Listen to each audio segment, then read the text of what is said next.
I was slicing into my steak, medium rare, savoring the quiet moment when she slid into the seat across from me. No introduction, no pleasantries, just a low murmur. Keep eating, or I'll make this messy. Her smile was warm, like we shared a history, but her eyes were cold, calculating. Oddly, I wasn't shocked. Not after the day I'd endured. Not after the silence from those who'd promised me a grand celebration. My wife, my kids, all secretive giggles for weeks. Something big's coming, they'd teased. I pictured a surprise party, warm toasts, shared laughter. Instead, I sat alone in a restaurant I'd reserved myself, pride keeping me from chasing them. I checked my phone too many times. No one showed. No calls, no texts. Then she appeared, and it all clicked. 20 years. That's what I gave them, my wife, my children. Time, effort, my very core. I built a life from nothing, a thriving business, a secure home, a family I thought was mine. I gave them stability, love, everything. She was a librarian when we met, all gentle smiles and dreams. I thought she saw me, not my success, not my name. She loved my quiet strength, she said, my lack of ego. But she loved how easy I was to manipulate. And my kids, I taught them integrity, hard work, honor. But loyalty isn't taught, it's proven. And they failed me utterly. The first crack appeared last October.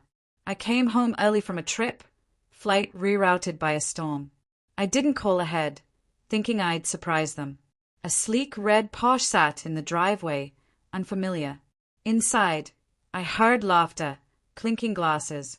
I slipped in unnoticed. Then I heard her, my wife, his so gullible, it's almost sad. My son chuckled upstairs, my daughter toasted on the sofa. I left without a sound. The next day, I became a ghost in my own life. I hired a PI, wired the beach house they didn't know I still held, tracked her spending, her trips.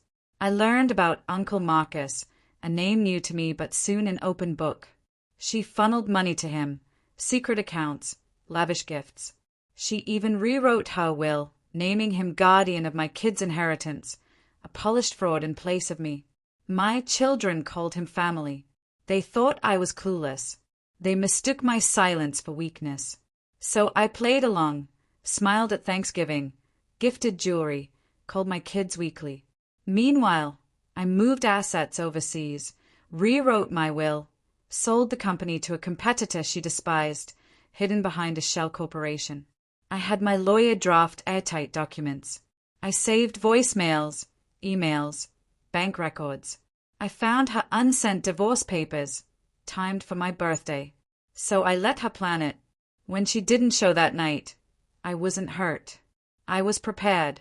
The woman across from me was Claire, ex-IRS, now a financial crimes consultant.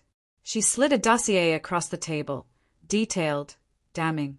Bank transfers, forged documents, proof my wife and Marcus plotted to ruin me, painting me as unfit to the board. They'd even convinced the kids I was slipping mentally. Claire had their calls recorded. Ready to expose them? She asked. I nodded, steady. 3 days later, I called a family dinner. No hints of trouble. They arrived, polished and expectant, thinking it was a belated birthday feast. My wife wore blue, my old favorite. She kissed my cheek, all pretense. We sat. I poured wine. Then I stood. Here's your gift, I said, handing out folders. Their faces froze as they opened them. Photos, statements, recordings, legal summons. You wanted to surprise me, I said.